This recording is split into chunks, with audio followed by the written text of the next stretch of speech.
You mentioned that you regret saying or making such threat to the president and the first lady and the speaker. No, ma'am. Buti na yung alam nila, ma'am, na pag namatay ako, hindi talaga ako, I will not die in vain. You mentioned the 2028 presidential elections that all of the attacks of the Marcos government to you now is all connected to 2028. But the last time, the sitting vice president, a very popular sitting vice president, was investigated for corruption allegations and refused to respond in the public forum.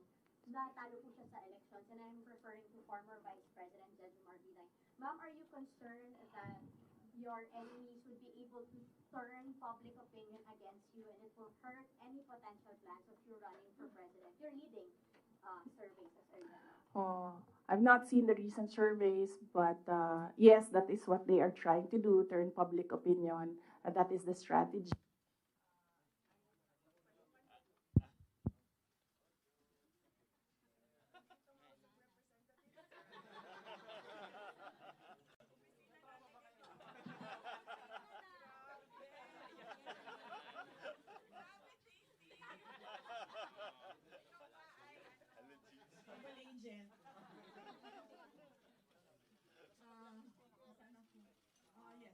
Yes. But I am not.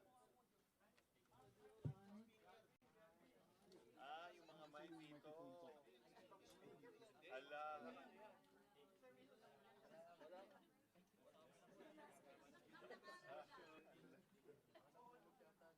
Walang audio, nando sa kabila speaker.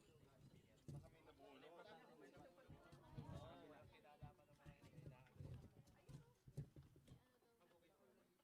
Oh, there. Yan na.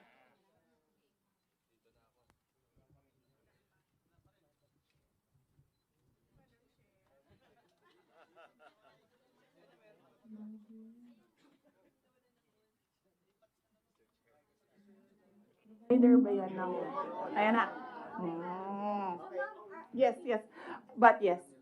So, yes, that is what they are trying to do, turn public opinion. That is a common strategy in politics, black propaganda, and everything. Will it hurt my chances? I'm not yet a candidate. So, right now, I am just the Vice President of the Republic of the Philippines and working for the country. So I am not yet a candidate, so I do not know if this will affect me. Maybe my decision in 2026 will consider what is happening right now, but I cannot really say with finality what will be the considerations for me to decide to run for president. As I said, just give me the last quarter of 2026. I think that is the best time for any presidential candidate to decide to run. Ma'am, pero you think po, ma'am, kasi ito, lumalabas yung keyword ngayon, binibinay. Para kayong ginagawang binay yung task for former Vice President Jejomar Binay. You think po, ma'am, binibinay kayo ngayon kasi malakas kayo ngayon this survey and possibly tinutukod nila kayo para mawala yung political clout ninyo sa 2028? Yes, oo. Yan naman ang sinasabi ko eh. It's all, these are all political attacks. From the attack from the left on the confidential funds, the meeting with the Speaker of the House of Representatives, and the attack on the budget, and the other attacks that you see in social media. So these are all directed to remove me from the race, yes, and then of course remove me from office. Ay, that needs a sit down. Ay, naku. Talaga. Sasabihin ko sa'yo, you know, paano ko nalaman na gusto ni na plano or gusto ni Martin Romualdez na mag-president? Ay, naku. Halaga. Sasabihin ko sa'yo. And this is personal knowledge. Kasi narinig ko talaga. I was there. So, kaya alam ko sa simula pa lang, nung narinig ko yun, okay. Wala lang din sa akin yon. Kasi lahat naman pwedeng tumakbong presidente, eh. Diba? Ang hindi ko lang in-expect, yung gagamitin mo yung buong gobyerno para sirain yung isang tao. Yan din. Kailangan magdesisyon ng taong bayan. Gusto niyo ba ng Vice President Martin Romualdez? Yan ang tanong. Kasi, yan naman kasi talaga yung plano niya. So, kailangan mag-decide ng taong bayan if you want somebody sitting there na hindi ninyo binoto. Are you determined to stay as Vice President? Sir, ma'am, are you determined to stay as Vice President? No, I'm at peace. I'm at peace with whatever happens to me.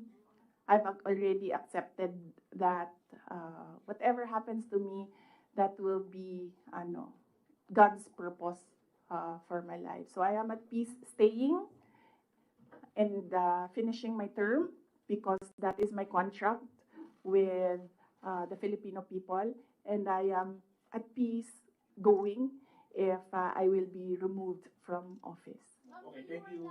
Taken out of context nung sabihin niyo yung regarding sa kay President and First Lady and the Speaker. Hindi, ma'am.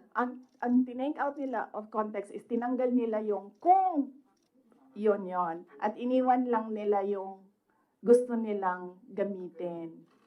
Yun yung sinasabi ko na taken out of context. Dapat when you appreciate the message, you should take all the words together and not just take out the things that you want to use against the person. Yes, sir. Security ba? Mm-mm. Kapag nag-hire ka ng mga private individuals, first time na mangyayari siguro. Ganito klaseng setup. At umabot sa ganito at saka kung matuloy yun, that would give an impression mas nakakatiwala sa mga private individuals. Kesa doon sa mga people in the armed services. Yes, sir. Kasi sila din naman yung gumawa nun, sir. Ang sinasabi ko lang naman sa kanila is, kasi sinasabi nila palitan, sir. Mahirap kasi, security is fundamentally a trust and confidence position. So it's difficult to entrust your life to somebody you really do not know, and that is, just put there by somebody who you do not trust as well. So it's a very difficult position, and well, it's a very difficult position, and I actually pointed it out to the Chief of Staff of the Armed Forces of the Philippines. I told them that there is a line of succession. You're supposed to protect your number 2, your 1 and 2, because that is your reserve. Because one day, if you do not protect your 2, one day you have no 1. If you don't have a 2 and you don't have a 1, you don't have anyone. Diba? That is in the Constitution, and they are supposed to protect that line. Sabi na may 443 Babalik na naman tayo. 443 last year. Oo. Security. Out of the 865 that employees ng OBP. So, with that regard, yung plano yung pag-outsource ng private security, do you plan to get that same number of security or much higher, considering that you said that you have Yung 400 plus, approximately 400 plus, it was combined PNP and AFP personnel. When the PNP pulled out all the personnel of PNP, ang naiwan na lang is 334 AFP personnel. And not all of them are working for security. Some of them are working for admin, some of them are working for budget, some of them are working for supplies. So there's a lot of, there are several offices inside that unit that don't work for securing the person. They work for operations of the entire unit. So, iilan lang dyan, sir, ang nasa security talaga. You like close-in security. Ma'am, yung hindi mo tinatrust na appointing person, is it BBM or the chief of Ay, silang lahat, ma'am. I don't trust anyone right now except myself. Oh. Hindi ko na maalala. Ito lang nakaraan. I think this week siguro or last week. I don't trust my memory on that, pero very recently. Yes. Thank you, ma'am, for answering